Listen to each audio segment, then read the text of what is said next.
What's up guys, Nick and Katie here, and what are we doing today, Katie? We're gonna be checking out all of our bikes and we're gonna do a, what's it called? Bike check. We're bike checking.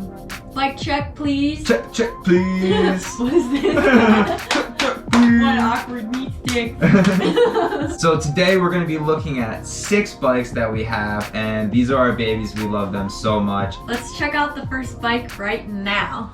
This is where we're going to start. This is my Stumpjumper. It's a comp carbon, and it was my first full suspension mountain bike. I actually took this bike with me to Michaud the past 2 weekends, so I've really been enjoying riding this. And since I got my new bike, which I'll show you in a little bit, I haven't been riding this quite as much. So this bike, basically, it's got a carbon frame, it's got 29-inch wheels, Roval wheels, aluminum, just the wheels that came with the bike. Butcher on the front, and then on the rear, I messed up that rear tire, so I got a WTB Trail Boss for the rear, which I love this tire. It's really squared off in the back, so it really cuts in, you know, and it's fast rolling here at the top. So I really do like this tire a lot.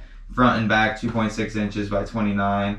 And so for the drivetrain, we got an NX drivetrain here, and this is what came with the bike as well. I basically bought this bike because of the spec. I just wanted to basically spend the least amount of money because I knew I was probably gonna be upgrading certain things, and one of those things I thought I was gonna be upgrading right away would be the drivetrain, but it's been a year and a half and I still have the same drivetrain, so that's what we're running with. Rhythm fork here, 34 in the front, and then I got the Fox float in the rear here. 150 in the front, 140 here in the rear. It's a pretty good setup. It's pretty much all I need for like smashing pretty big hits. I wish I had an enduro bike, but you know, if I could sell this or trade it for an enduro bike, let me know, hit me up if you got a good bike.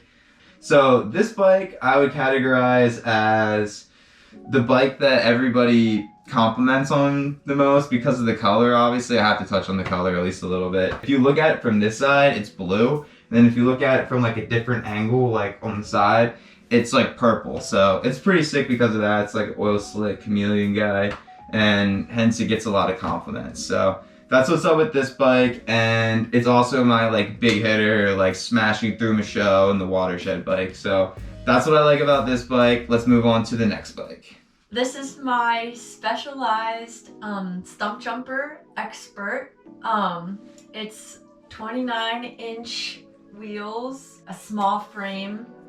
Everything on this bike is original to the bike besides the brakes.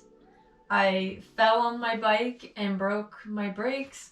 The lever broke and I had to replace the whole thing. I went with Shimano instead of SRAM, and they use mineral oil instead of dot fluid. Mineral oil is better for the environment, and I care about the environment. They've got the butcher on the front and the purgatory on the back. And oh, I got these pedals, race face pedals. My dropper post on this bike is insane. It likes to how do I say it? It like literally like punches you in the crotch. Like it has 150 travel in the front and 140 travel in the rear. So it's more than enough travel for mountain biking. So my bike's all carbon and the rims are carbon. The front one is tubeless and the back one is not tubeless because the back one's a little and we even took it to the bike shop and they couldn't get it and we still couldn't get it, and we just let it go because we were just like, screw it. If I could change anything about my bike, I feel like there is something wrong with my drivetrain, but I can't figure it out. So I would change that. And you need grips. Oh, and I have this nifty little compartment that you can put stuff in. You could probably put a tube or snacks. You could put whatever you want in there. All your stuff can go. It probably can go all the way up to there.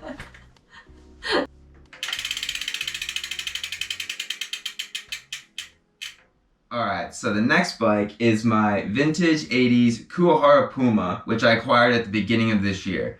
This bike is pretty sick for a lot of reasons. It's super old. It's Kuwahara, which was the bikes that made the BMX bikes in the E.T. movies. So that's pretty cool. That's kind of how I always explain what Kuwahara is to people that don't know. And this bike is really cool. It's got the Suntour XC Sport drivetrain here, which is actually a pretty good drivetrain for its time, I was told. And this bike, I basically took the front derailleur off and tried to make it into a one-by. I had some race face pedals on there, which now got swapped over to my Stumpjumper. And I put these purple cables on, and I put these Pan Racer Gravel King SKs on the front and the rear. So they've been super sweet tires. And I've pretty much used this bike as a rail trail bike, essentially, because Katie really likes to go and get some energy out on the rail trail and get her fitness up, and it's just super healthy to kind of cross-train doing things other than just mountain biking. We do go ride on the rail trail a lot, but whenever I have to pull this bike out, I always am like, I just wish I was on a mountain bike. Because even when I'm on like rail trails, I still want to like do gnarly stuff. Like if there's like a little bank on the rail trail, or if there's like a little jump or a curve or something, like, I just want to hit it. And I got this thinking like, oh yeah, steel frame, like I'll make it beefy, like I'll be able to hit stuff on it. Like hitting stuff on this, like you can, like it's like, trust me, like it is a solid bike. Like I'm not fronting, like this is a solid bike, but it's just the positioning, the old style like positioning, and maybe I need to get a dropper for it or something, and maybe I need to get like a newer headset so I can trust it not falling apart.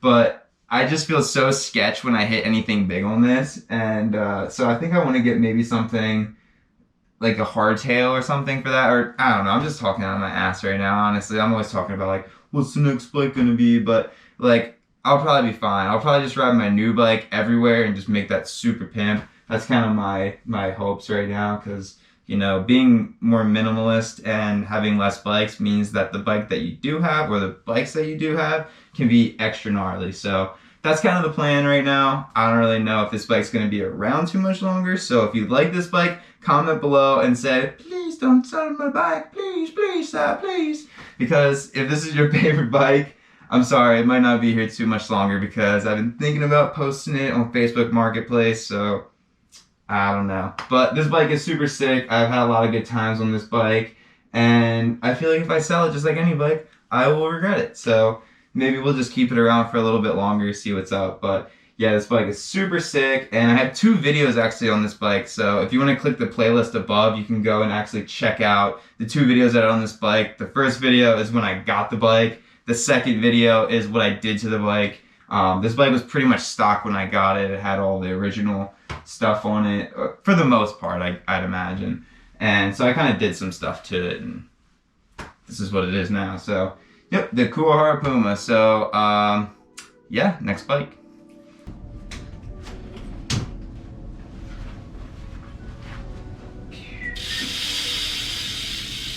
This is the swirly bike, the Cult Devotion. Yeah, so this here is a sweet, it's like very dark blue and yellow BMX bike.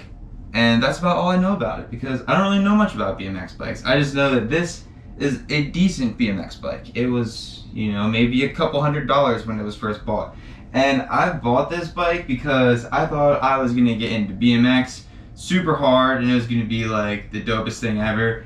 Turns out I feel really scared on this bike after being on a 29er. So I feel super vulnerable on a BMX bike. It almost feels like a little scooter, and I didn't really try too much on it. I kind of learned some basic things on it, like the little curb endo to 180 out. I learned that on this bike, and that's kind of a good fundamental skill to know. So I do have to say that BMX bikes are super fun to ride around on. Like, I cruised around town on this so much, and I had a blast. So if you're thinking about getting a BMX bike, I would definitely say to do it. Truly, I enjoy mountain biking with other people. That's what is the most fun about it to me.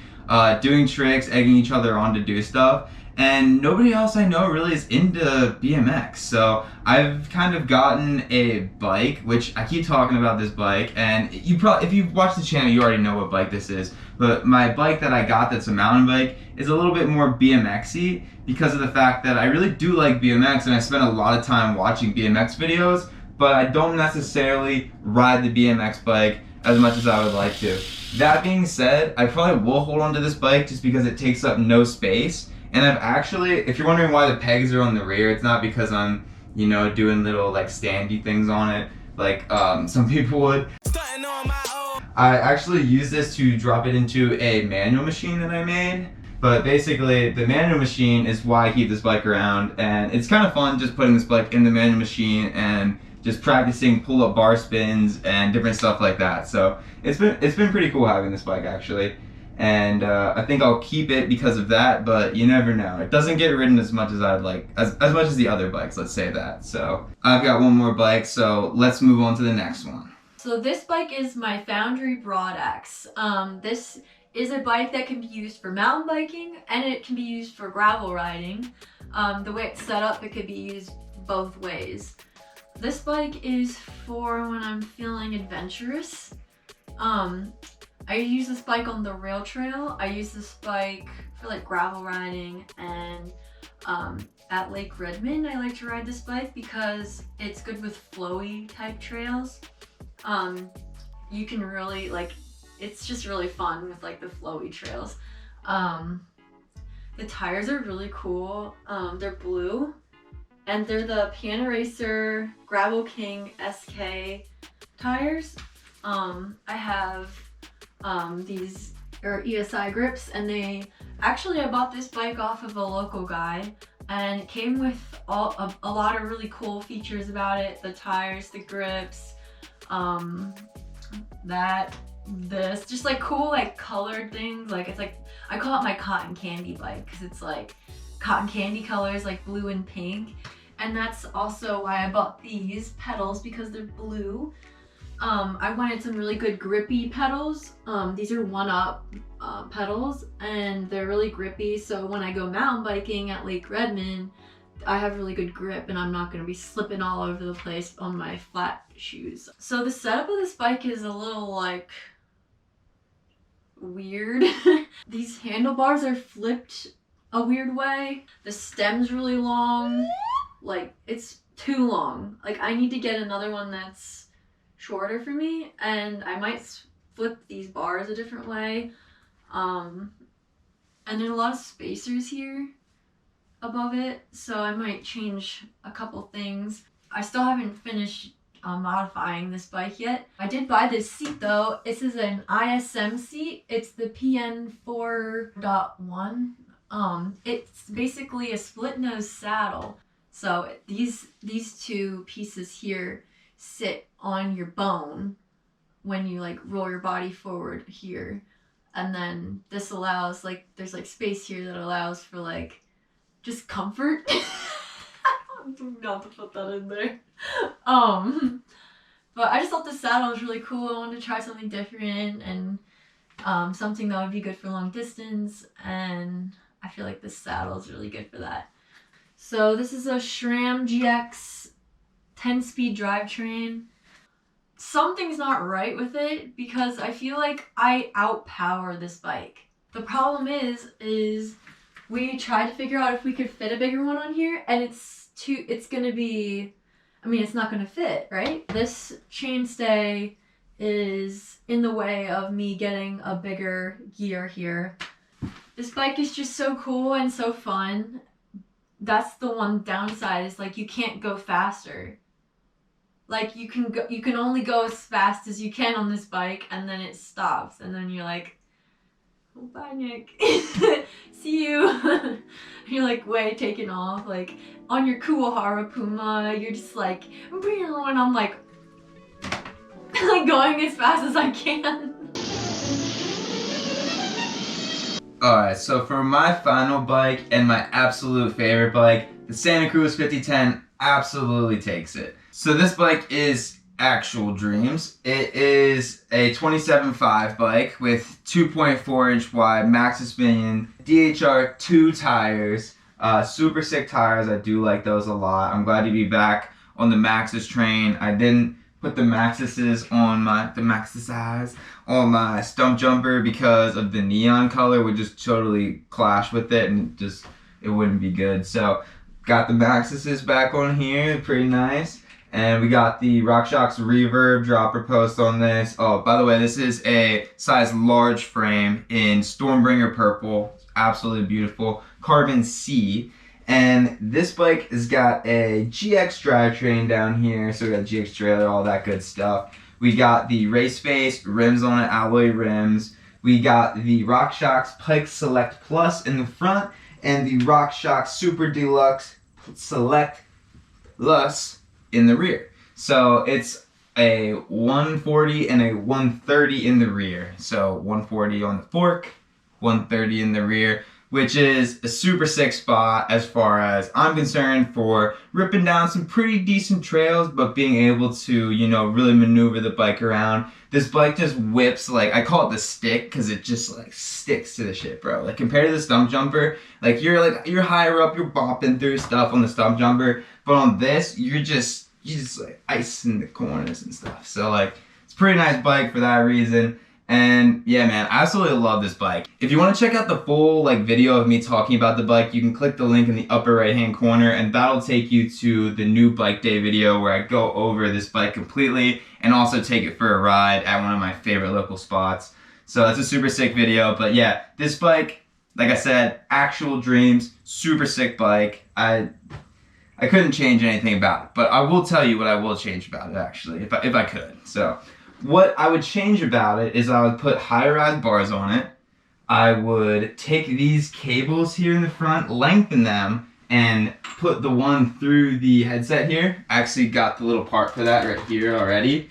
So that's the plan to do for this bike, is to have it so that I can spin the bars all the way around to do bar spins and tail whips. Obviously, definitely not tail whips yet, but we'll see what the future brings. But like little pull-up bar spins to start out and just kind of doing some more jibby type stuff. So that's the main goal. And then also I want to get a bash guard. Some other things I want to get is a through axle for the front and the rear that isn't one of these sticky outy weird ones that have the little leverage on it. I'm not a big fan of those. Get some actual through axles with a Allen key head on it. So they're just a little bit more sleek, you know what I'm saying? But yeah, this bike, I freaking love it, man. I haven't done really anything to it since I got it because it's just absolutely perfect how it is. So yeah, the Santa Cruz 5010, size large, carbon C. Gotta love it, man. So guys, thanks for watching our bike check video today and seeing Nick and Katie's bike collection. If you like what you saw, subscribe for more content just like this. Just like this. It would be awesome if you guys could comment down below what was your favorite bike out of all our collection. I know there's a lot of cool bikes, so let us know what your favorite was. And make sure if you liked the video to give it a like as well. That would be super sick. And as always, we're Nick and Katie, and thanks for watching.